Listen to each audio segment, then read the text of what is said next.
This is our take on the Runge-Kutta Method provided in differential equations. And the main purpose of this class is to find y in respect to t in differential equations. And there's multiple ways of doing that. Two we normally use is symbolically and numerically. And symbolically, that would be reverse chain rules, just rearranging basic algebra and stuff like that to fit our needs for that. But in some cases, we can't do that.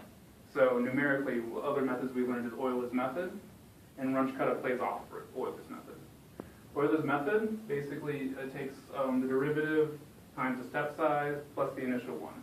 But the problem with that is it overestimates, like that. And that's not accurate. It doesn't matter on the step size or anything, because you'll still get an overestimation. But with Runge-Kutta, it's a little bit, it's worked on. It's a basic branch based off of Runge-Kutta, or Euler's method, I mean. Instead of just taking one giant step, it takes smaller steps in between. Basically halfway between this one and the actual slope. And then midway between that one and the actual slope. And the last one's kind of an underestimation.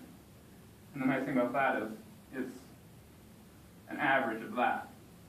An average method, or an average between these four slopes to give a more accurate depiction of the actual slope, or the exact solution of the slope provided.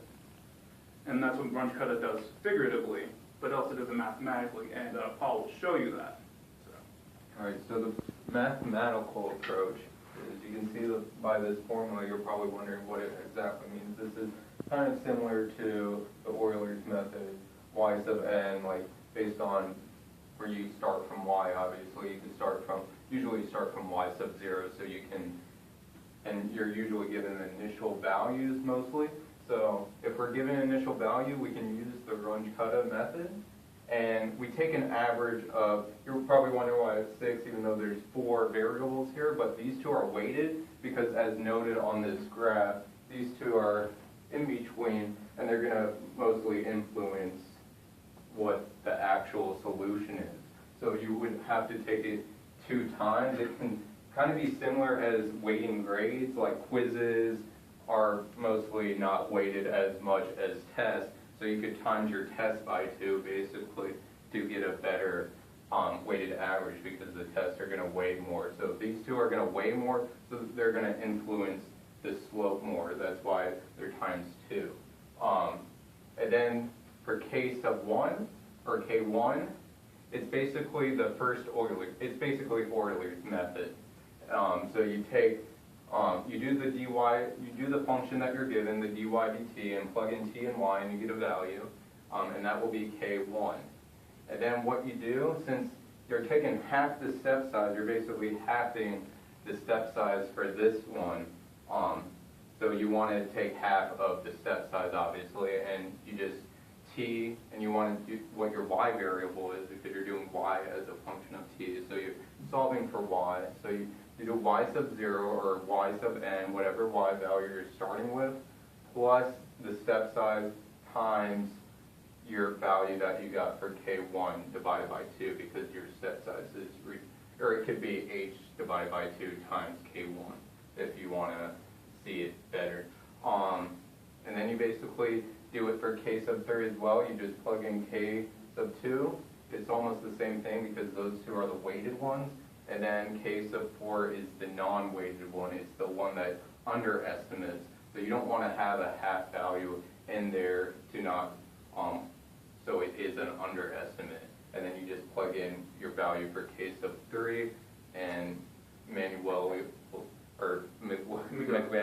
will demonstrate how you can use this to basically find a pretty accurate, more accurate solution graph than Euler's method, by really taking the average of some instantaneous points. Not really instantaneous, but like half step sizes, so you can take an average of those slopes to get a better solution function. We're going to do an example given our differential equation dy over dx with our initial conditions. When x equals 0, y equals 5, our step size is going to be 1.5. We want to find what's y when x equals 3. So we will just plug in our initial conditions to K1. We will get 1. And then we will solve K2. Basically, X will be the same at K2 and K3. So Y we will get the initial condition of Y plus the half of the step size times K1. That will give us 0.75 for X and 5.75 for Y. We will plug it into the differential equation. We will get negative 8.8829. Okay, for K3, the same process as K2, but we will use K2 instead of K1 here. For K4, it's the same process, but we will use the full step size for X and Y. We will plug it into our differential equation. We will get our answers here. And then we will get those answers, plug it into our big equation over here. And then we will get an answer of 4.365. Okay, so we have our new initial condition for step 2. That's going to be when X equals 1.5, Y equals 4.365. We need to do another step to get to Y3.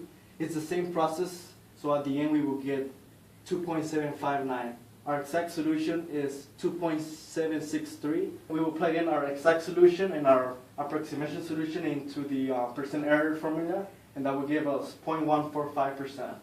So Miguel demonstrated the Runge-Kutta method, and now we're going to demonstrate how the Euler's method fails to get like precise or accurate solutions. Even given a large step size as 1.5, the Runge-Kutta method still almost got an exact solution by just a 0.145% error. And with Euler's method, you can see this is definitely an overestimate. 6.5 is way greater than what Runge-Kutta got, which is 4.365. So that's definitely an overestimate, as we always demonstrate, because this graph is going to curve like this. So Euler's method is going to it's not going to decrease fast enough because it doesn't take like instantaneous. Well, Runge-Kutta does like average instantaneous grades, so it definitely gets a more accurate answer. And when we do a step size, we solve for Y sub 3 and we get 3.604. And I don't know what the percent error in that one is, but it's way larger than the Runge-Kutta method. And the only way Euler's method can be precise is if you do really, really, really small step sizes. But, the Euler's method if you do really small step sizes. But in Runge-Kutta you can do pretty much kind of large step sizes, 1.5, and get precise answers.